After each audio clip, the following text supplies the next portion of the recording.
I bet y'all wouldn't guess where I'm at. It's a Thai restaurant. Y'all probably never guess unless I told you where this Thai restaurant is. What's up, guys? Welcome back to A Trucker's Life. Sorry, we're going to get a little bit of wind noise. Today, I walked outside the truck to look for something to eat here in the town that I'm in, and I forgot my microphone, so I wasn't really planning on making a video here, but here we are. Well, I don't know if you can see the name back there. Monticello, Utah. Who would have thought that there would be a Thai restaurant, and it's pretty dang authentic on top of that, here in Monticello, Utah. Just a short walk away from the truck stops. I mean, go figure, right?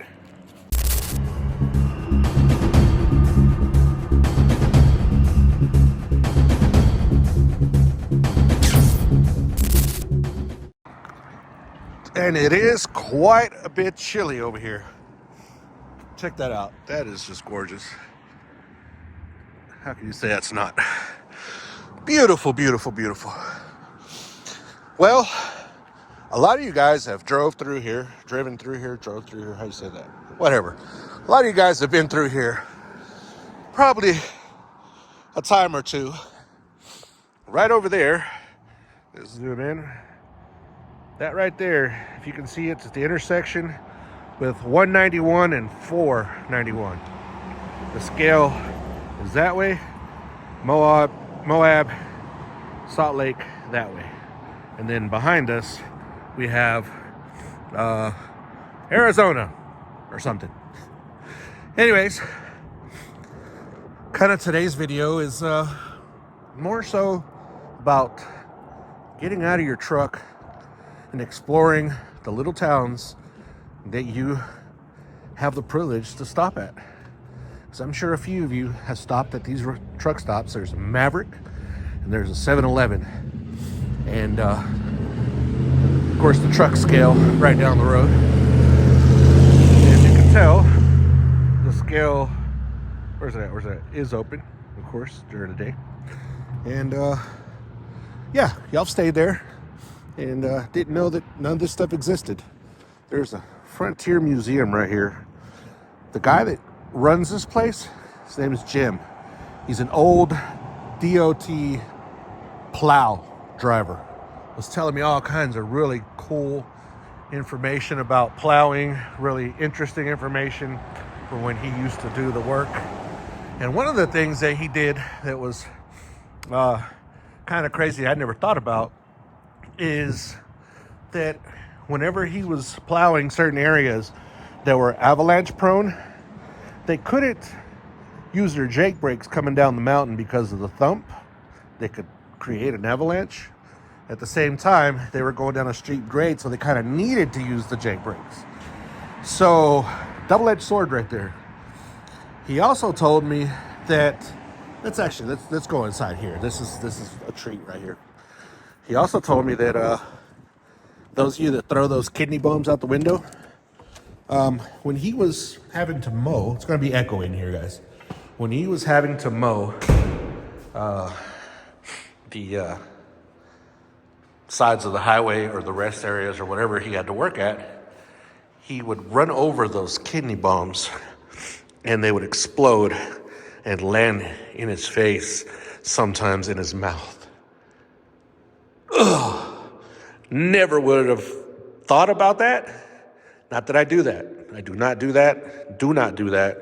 Or for those of you nasty folks that do that, somebody out there is on the side of the road mowing that stuff and is getting your kidney bombs, your urine on their faces, and that's crazy. So he was telling me about that as well.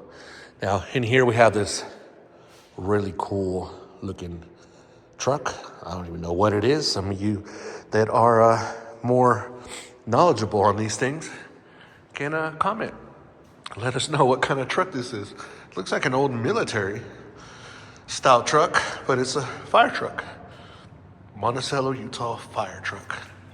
But the reason that I came here is because when I was at the 7-Eleven, I asked the lady about where to go eat. There's only 2 restaurants that are kind of open during the winter. Thai restaurant and Mexican restaurant. Thai restaurant was good. Was expensive though, but very authentic, and it was really, really good. And she told me about this museum right here. Again, totally free. And she told me about this guy right here. This right here is so cool.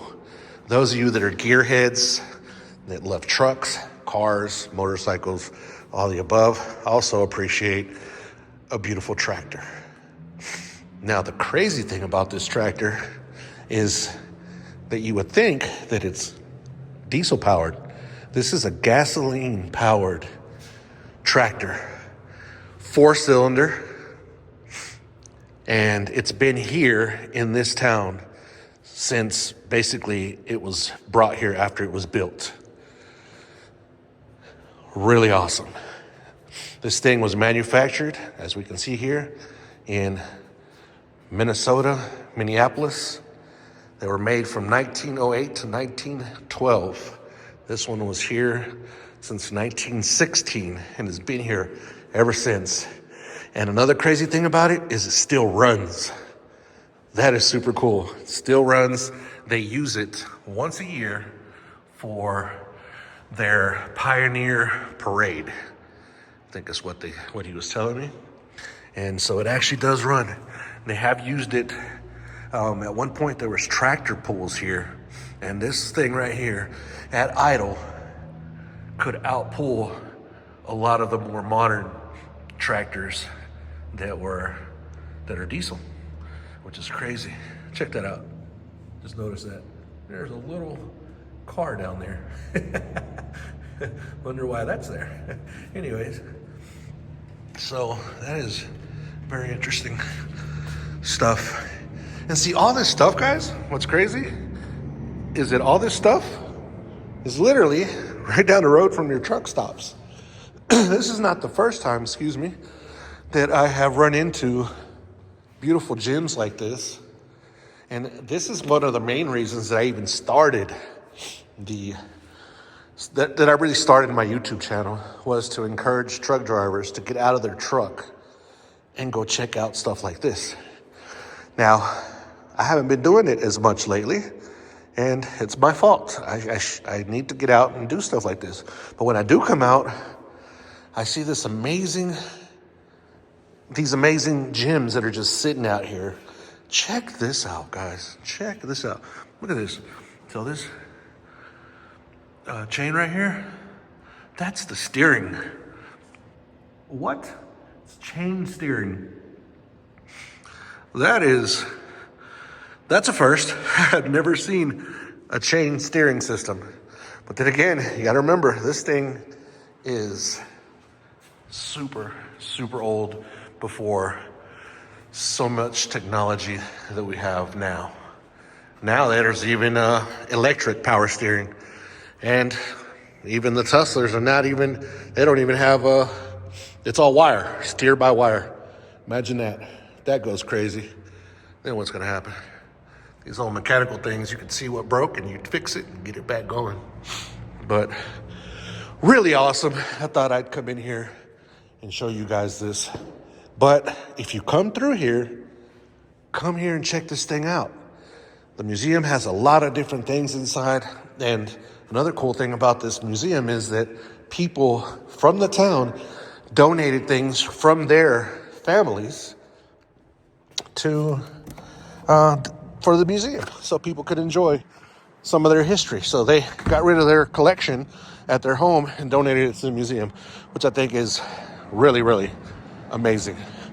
So come check this place out. I'm telling you, the guy in here, he's a gym in its own.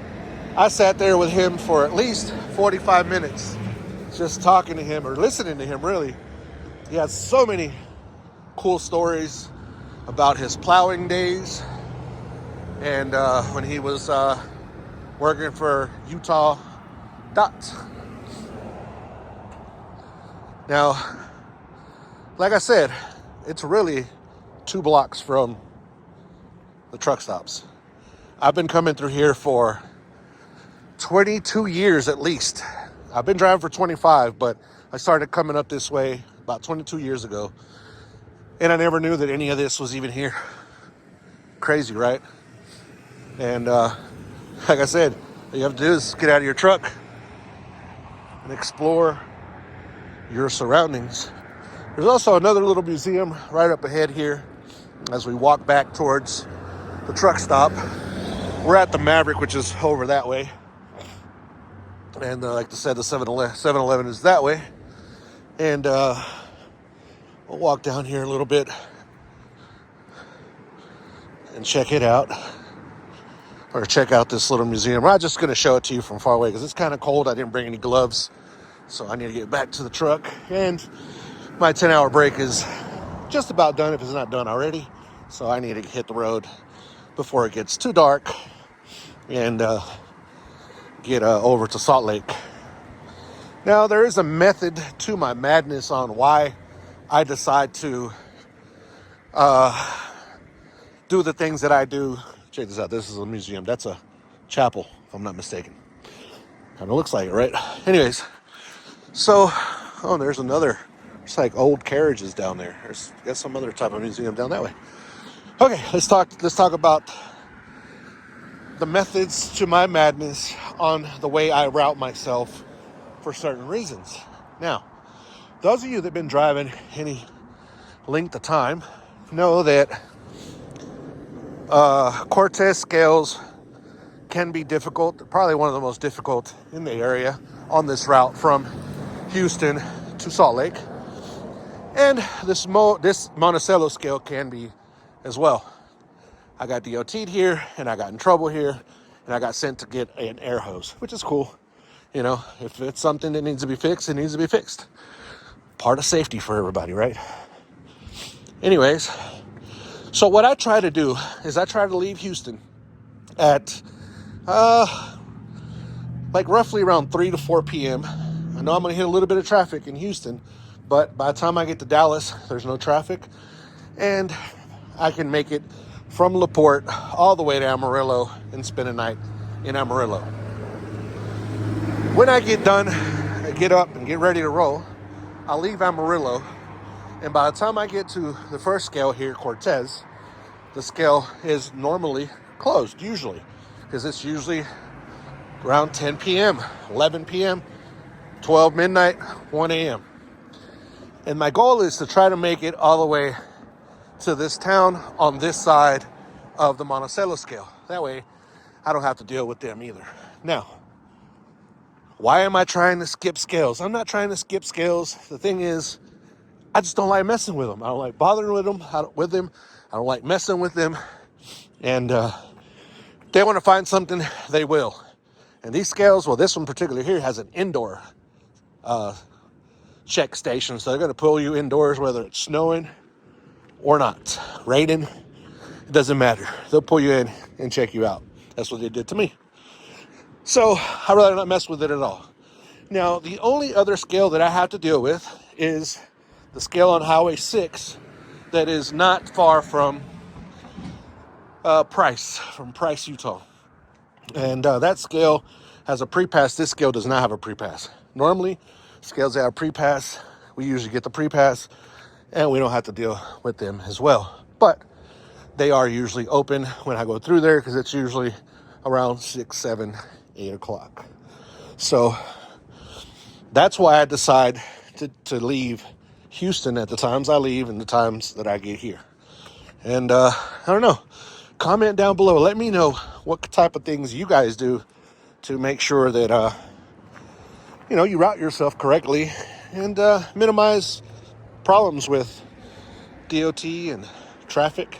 So another reason I drive at night is because zero traffic, usually. But now, it could be a double-edged sword, because if I'm driving during the winter up in these areas, I might not be able to go anywhere anyways, because a lot of times these places are full of snow and ice. So during the winter, it's kind of a crapshoot. And if the weather gets too bad, this fat boy here, as you can tell, I'm breathing hard, it's not going to put chains on.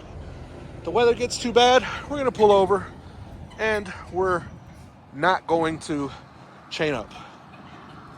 If it's that bad, then it's too bad to be on the road, in my book. Some of you guys are a little tougher than I am, and a little more real truckers. Check out that beauty right there. Two-tone Peterbilt. What do y'all think about them two-tones? I like them two-tone colors. Didn't have a choice whenever mine was, I got mine.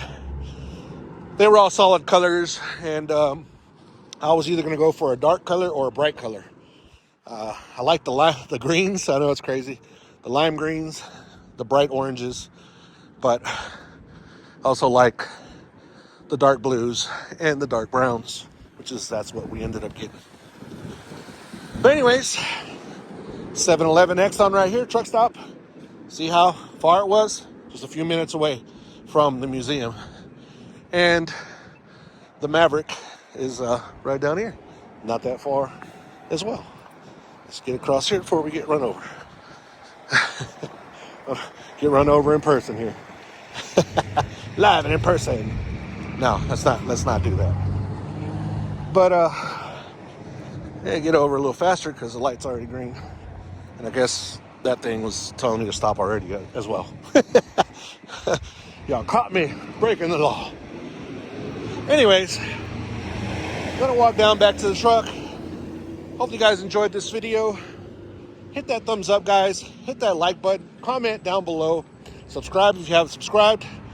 Would help out tremendously. And this is day 3. Oh, look at that. That's really cool. Again, day 3 of vlogging every day for 30 days. Be good, be safe. And as always, fam, God bless. Peace.